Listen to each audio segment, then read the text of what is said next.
अस्सलामुअलैकुम बिस्मिल्लाहिर्रहमानिर्रहीम।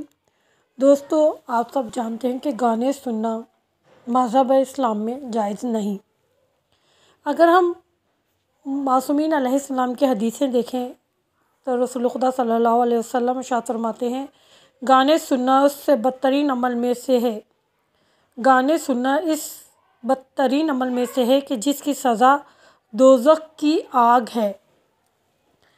इमाम अली अलैहिस्सलाम ने इरशाद फरमाया, गाने सुनने से मर्द की गैरत ख़त्म होती है और औरत में बेहयाई पैदा होती है। इमाम हसन अलैहिस्सलाम इरशाद फरमाते हैं, दुनिया में गाने सुनने वालों की शिफात मेरे नाना रसूल खुदा नहीं करेंगे। इमाम हुसैन अलैहिस्सलाम ने इरशाद फरमाया, जिसने गाना सुना तो समझ ले कि वो मेरे कातिलों में शुमार है। इमाम सज्जाद अलैहिस्सलाम ने इरशाद फरमाया, जिस घर से गाने की आवाज़ें आती हैं तो मुझे मेरे बाबा के कातिल याद आते हैं। इमाम बाकर अलैहिस्सलाम इरशाद फरमाते हैं, गाना ज़िना की सीढ़ी है। इमाम जाफ़र सादिक़ अलैहिस्सलाम इरशाद फरमाते हैं, जिस घर में गाने बजाए जाते हैं वो घर अल्लाह ताला की रहमत से महरूम हो जाते हैं।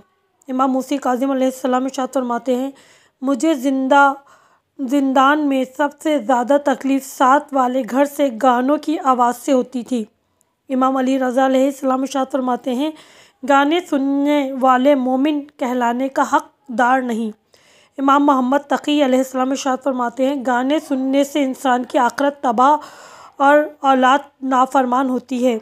इमाम मोहम्मद नक़ी अलैहिस्सलाम इरशाद फरमाते हैं, जिस दिल में अहले बैत की मोहब्बत हो वो कभी भी गाने नहीं सुनता।